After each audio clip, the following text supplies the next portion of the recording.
بسم اللہ الرحمن الرحیم الحمد للہ وحدہ والصلاة والسلام علی من لا نبی بعدہ اما بعد بسم اللہ الرحمن الرحیم اللہم صلی علی سیدنا و مولانا محمد وعلی آل و اصحاب سیدنا و مولانا محمد وبارک وسلم صلاة و سلاما علیک یا سیدی یا رسول اللہ۔ شاہ ہست حسین پادشاہ ہست حسین، دی ہست حسین دی پناہ ہست حسین، سرداد نداد دست در دست یزید، حقا کے بنائے لا الہ ہست حسین۔ معزز و محترم سامعین و ناظرین، السلام علیکم ورحمۃ اللہ وبرکاتہ۔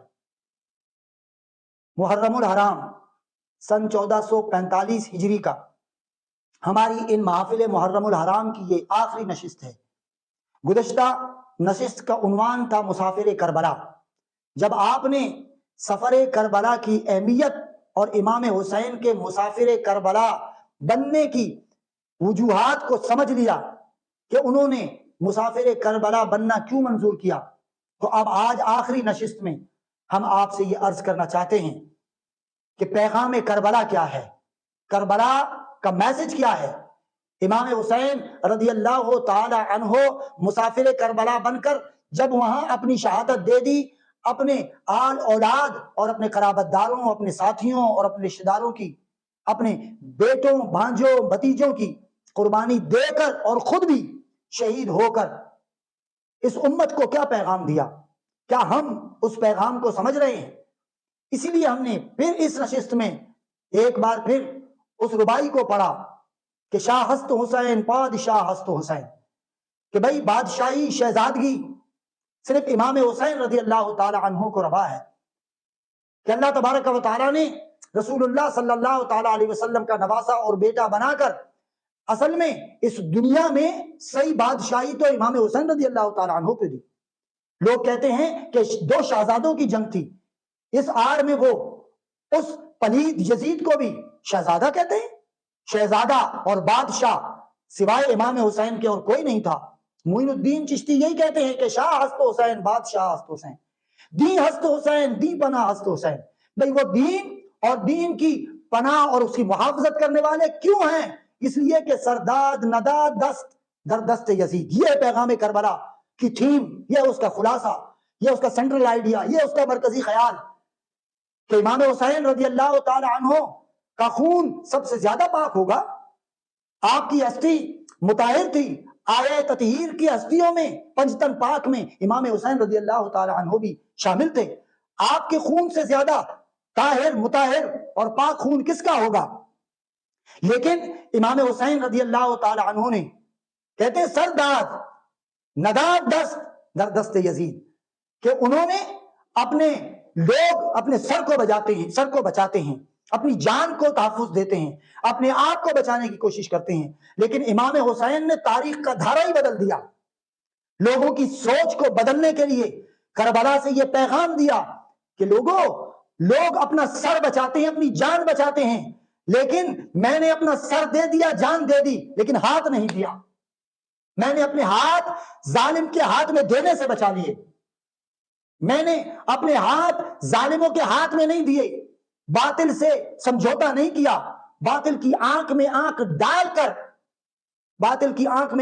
کر اس کا مقابلہ کیا۔ میں نے یہ نہیں دیکھا کہ میرے پاس افرادی قوت ہے یا نہیں ہے، میرے پاس اسلحہ ساز و سامان ہے یا نہیں ہے۔ اور بعض نے یہ بھی کہا کہ جب اسلحہ ساز و سامان اور فتح کا یقین نہ ہو تو پھر جہاد کے میدان میں نہیں اترنا چاہیے۔ میں یہ پوچھتا ہوں کہ بدر و احد میں کون سی افرادی قوت زیادہ تھی مسلمانوں کے پاس؟ خود یہ مارکہ کربلا ہمیں بتاتا ہے کہ ایک طرف 100 سے زائد جس میں خواتین اور بچے بھی شامل تھے، اور ان میں 72 نفوس جو میدان کربلا میں مقابلے کے لیے اترے، اور دوسری طرف ہزاروں کا لشکر تھا۔ تو امام حسین ہمیں کربلا کا پیغام کیا دے رہے ہیں کہ اگر وہ ہزاروں لاکھوں کی تعداد میں ہو، اور اہل حق اگر افرادی اعتبار سے اسلحہ و ساز و سامان کے اعتبار سے کم بھی ہوں لیکن ان کا جذبہ صادق ہو، کہتے ہیں کہ فضائے بدر پیدا کر فرشتے تیری نصرت کو اتر سکتے ہیں گردوں سے قطار اندر قطار اندر۔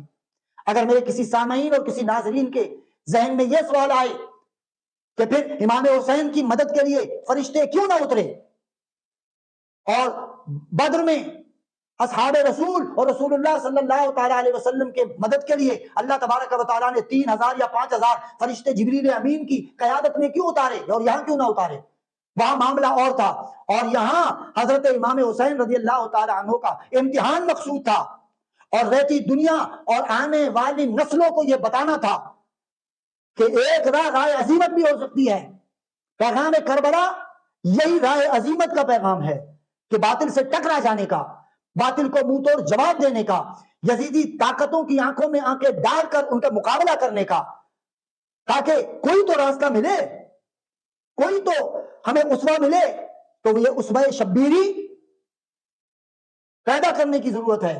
آج آپ دیکھیں کہ مسلمانوں کو امن کے نام پر اور برداشت کے نام پر، ٹالرنس کے نام پر پوری دنیا میں تختہ مشق بنایا ہوا ہے، لیکن اس قافلے کے اندر کوئی امام حسین رضی اللہ تعالی عنہ ہمیں نظر نہیں آتا، کیونکہ اس پرآشوب دور کے اندر ہمیں اسوہ شبیری کی ضرورت ہے، امام حسین کی سیرت کو اپنانے کی ضرورت ہے، حسینیت کو اپنے من میں جاں گزی کرنے کی ضرورت ہے، اس لیے کہ امام حسین رضی اللہ تعالی عنہ تو آج ہمیں کوئی غلام حسین نظر نہیں آتا، کوئی خادم حسین نظر نہیں آتا۔ اقبال نے کہا قافلہ حجاز میں ایک حسین بھی نہیں، گرچہ ہے تابدار ابھی گیسوئے دجلہ و فرات، کہ یہاں پر یزیدی ارکارے، یزیدی نظام، یزید کے پیروکار، یزیدی سیرت کو اپنانے والے بے شمار نظر آ رہے ہیں، لیکن جادہ حسین پر چلنے والا، منہج حسین پر، راستہ حسین پر چلنے والا کوئی بھی نظر نہیں آ رہا۔ اس قافلہ اعجاز کی سالاری کرنے والے کوئی غلام حسین نظر نہیں آتا۔ اس امت مسلمہ کا کیا حال ہے؟ شرق سے لے کر غرب تک آپ دیکھ لیجئے، جناب افغانستان ہے، کشمیر ہے، فلسطین ہے، عراق ہے، یمن ہے، لیبیا ہے، شام ہے، خود پاکستان دہشت گردی کا شکار ہے۔ جہاں جہاں مسلمان آباد ہیں ان کے جان و مال کی تحفظ کی کیا گارنٹی ہے؟ لیکن ہم ٹھنڈے پیٹوں بیٹھے ہوئے ہیں، بس محرم الحرام آتا ہے، ذکر حسین کی محفل سجانا یہ عظیم کام ہے۔ اسی لیے ہم اپنے گناہوں کو کم کرنے کے لیے، اللہ رسول کو راضی کرنے کے لیے یہ ذکر حسین کی محفل ہم سجائی اسی لے رہے ہیں، لیکن ذکر حسین کی محفل سجانا ہی کافی نہیں ہے، بلکہ اسوہ حسین کو بھی اپنانے کی ضرورت ہے۔ آج اس پرآشوب اور ظلم و بربریت کے دور میں جہاں مسلمان کے خون کی کوئی قیمت ہی نہیں رہی، مسلمان کے جان کی کوئی قیمت ہی نہیں رہی، ارزاں خون مسلمانوں کا بہایا جا رہا ہے، مسلمانوں کی گردنیں کاٹی جا رہی ہیں، مسلمان ماؤں بہنوں بیٹیوں کی عزتیں محفوظ نہیں ہیں، اس کے لیے ضروری ہے کہ اسوہ حسین کو زندہ کیا جائے۔